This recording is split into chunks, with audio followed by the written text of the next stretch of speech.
In a land where some bakkies are struggling to make sales and some ending up getting axed, a few are still thriving, be it because of brand loyalty or simply because they are reliable, or both. While I was busy with this car, a few people came to view it out of interest. So either VW cooked with this car or ngimuhleke. It has to be one between the two.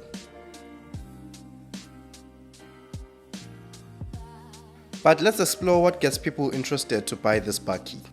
In this video, I'll tell you about the practicality, the design, and the cost of the Amarok DC style.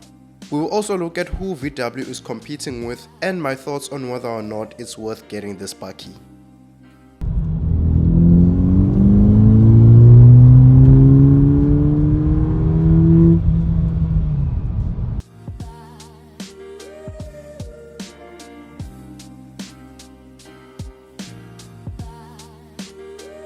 So let's start this off with the looks. The Amarok is distinctive, and I feel that is in line with most bakkies in South Africa at the moment. You won't mistake one for the other. Same story with this Amarok. You get a grille larger than life itself, blacked out, that is complemented with fog lights, which are also housed by black inserts. To top the front off, you get two hitches.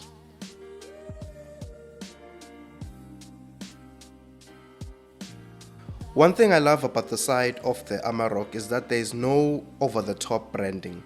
With this being a bi-turbo diesel, you would have thought they would put it in your face, but no. They decided to keep it simplistic. The only branding you get is the 4Motion to represent that your bakkie is all-wheel drive capable. That of course comes as standard along with the side steps and 18-inch alloys. Those can rise all up to 20 inches.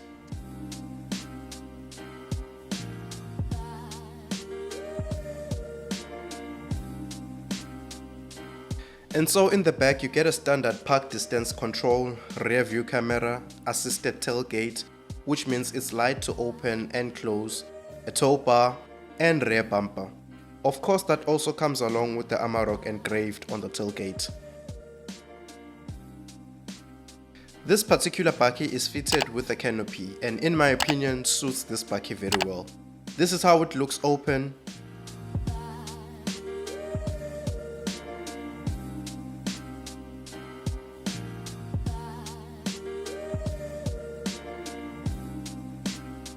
And this is how it looks closed.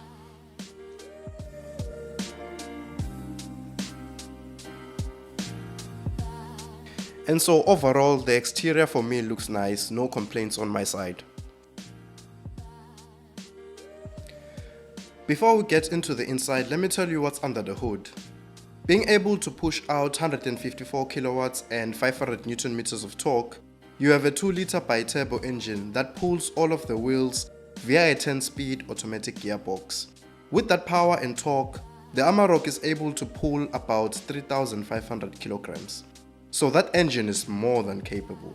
With those figures, VW is claiming 7.5 liters per 100 kilometers. What I will say though is this.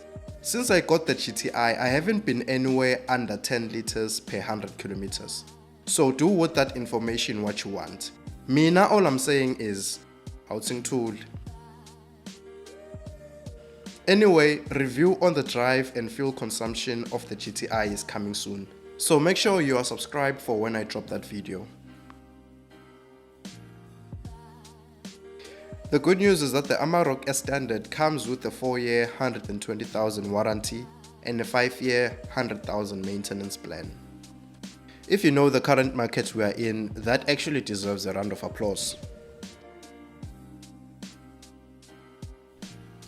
Now let's talk practicality. The bin in the Amarok is about 1.6 meters in length and 1.2 meters wide. You do have the option to extend by opening the tailgate.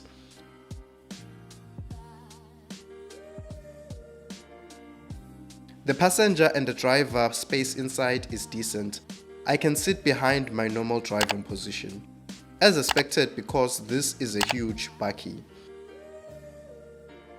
To help you see over the hood, you have manual seat controls for height adjustment, lumbar support, and reclining.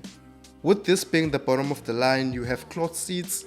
They were comfortable, I have to be honest, but obviously leather seats for me would make better sense.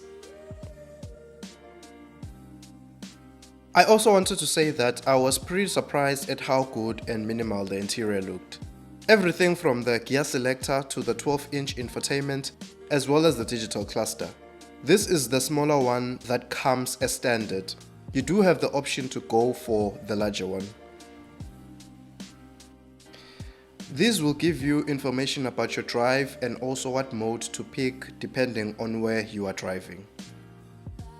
My only complaints will be the amount of plastic in the interior at this price.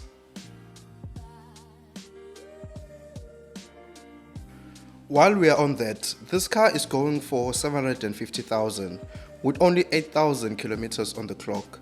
Let's calculate the costs if you were to buy this car over 72 months with no balloon and deposit on the current lending rate.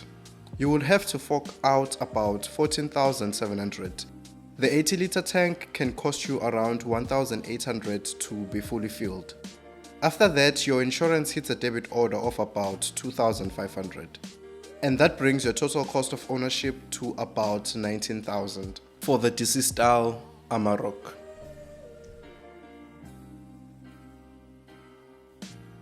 So now who competes with VW in this market? Well, you have the Wildtrak, you have the Legend, and you have the Vcross. So there are a lot of options in this bracket, but let me know which one you are going to go with. The Amarok, or the Vcross, or the Legend, or the Wildtrak.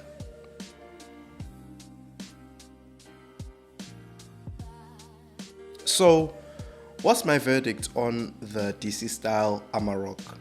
I think this car is worth it. Paired with the standard maintenance plan and warranty plan, it's a definite no-brainer. We're in strange times where dealerships no longer include service plans with their cars. They are now made to be optional extras. And if out of the box you can get something like this, it's a definite buy. Although you will have to get used to the amount of plastic inside the cabin, unfortunately.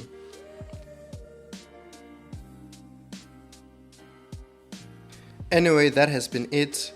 Ngiyabonga for sticking with me this far. Might as well support me by liking this video and subscribing to the channel. It's the only way we are going to grow. Until the next one.